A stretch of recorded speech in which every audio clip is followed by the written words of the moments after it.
What would happen if you followed a mimic? Now, I've always wondered this because you hear these stories of someone hearing like their mother knocking at the door or telling them to come in the kitchen. But what would happen if you actually listened to the mimic?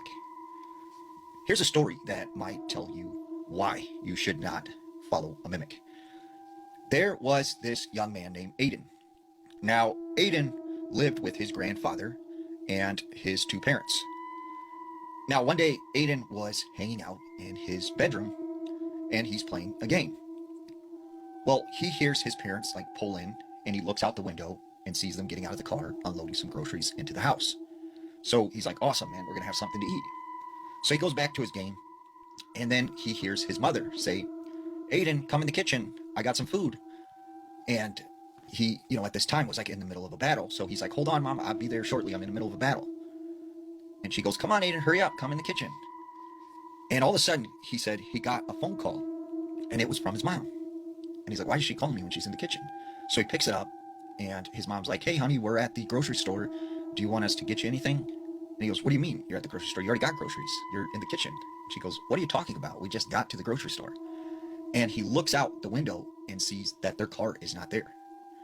And then right at this moment, he hears his mom saying, you better get in the kitchen right now or you're going to be in trouble. You better come eat. And like, he's like, I got to call you back, mom. He hangs up. So he goes and he locks his door and then he calls his mom right back and is like, look, when you get home, call me. I'll help you bring in the groceries. So about 25, 30 minutes later, his mom calls him and she's like, honey, we're home. Come outside. And he said he was getting ready to go out of his room, but he looked out his window first and their car wasn't there. So he's like, you know what? I don't know what to do because I don't know like who really is my mom right now. So as he's sitting in his bedroom, right, he hears his parents come home and come into the house. And all of a sudden his mom comes up to his door and starts knocking. And she goes, Aiden, let me in. And he's like, not right now, mom. And she goes, what are you talking about? Let me in. Unlock this door. Why do you have the door locked? And he's like, no, I'm not opening the door. And his mom goes, all right, I'll just get the key and unlock it. So he grabs like this baseball bat that's chilling in his room and he's prepared for this thing to come in. And like at the time, he still thinks whatever, was calling his name in the kitchen, this is them. So he sees the handle jiggle and the door open and it's really his mom. And he can tell that it is actually his real mom. And she goes, what are you doing? And he's like, oh, nothing. And he sets the bat down. And she's like, you're acting weird and stuff. And there's food in the fridge if you're hungry.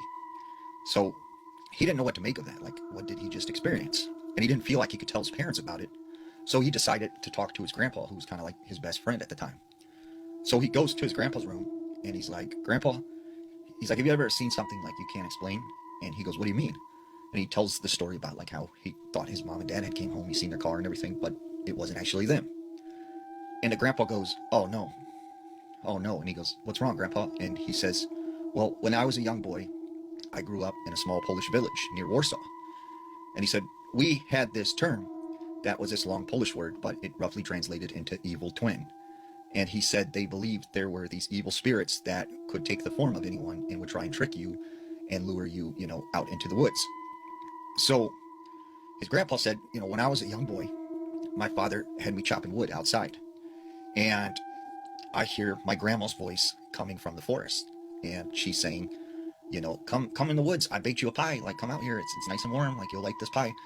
And he said, he was so hungry, like he almost started to go out into the woods until his father ran and grabbed him and said, get back in the house. And his father locked the door and said, if you hear someone calling you from the woods, don't ever go. Don't respond. So he said, when you encounter an evil twin, as they called it, they will follow you for the rest of your life. And he feared that maybe this thing had followed him here to America. And this is what Aiden had seen. A couple weeks later, his parents are gone and it's just him and his grandpa. And they're watching this World War II documentary in the living room. Well, all of a sudden, like, the wind picked up and a strong breeze pushes the back kitchen door open and they hear it, open up. So his grandpa's like, I'll go and close the door real quick and I better lock it so it doesn't blow open again. So his grandpa goes into the kitchen, but after about 10, 15 minutes, he doesn't come back. So Aiden's like, Grandpa, are you all right? He goes into the kitchen, the back door's still open, and he doesn't see his grandpa. He goes throughout the house, he's yelling his name, he doesn't see him anywhere. So he goes out to the back door and he's yelling his grandpa's name. He doesn't hear it. So he calls up his parents, and his parents come home immediately, and like they call the police, and they do this big search throughout the neighborhood and into the woods. And they end up finding his grandfather in the middle of the woods. He is completely naked.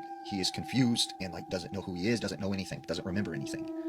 So they bring him back home and everything. Well, Aiden said that, they chalked this up to dementia and said he was diagnosed with like a severe case of dementia. But Aiden, in his mind, suspected, because of the series of events that happened before this and his grandfather going out to the kitchen when the door opened, that this was the evil twin thing that his grandfather had talked about. And he said, although his grandfather had completely lost his memory, from time to time, he would say to Aiden, "Is my brother outside? Is my brother out there?" And he couldn't figure out why, like, his grandfather would keep saying that. And then he realized maybe this thing appeared as his brother, and it lured him like into the woods.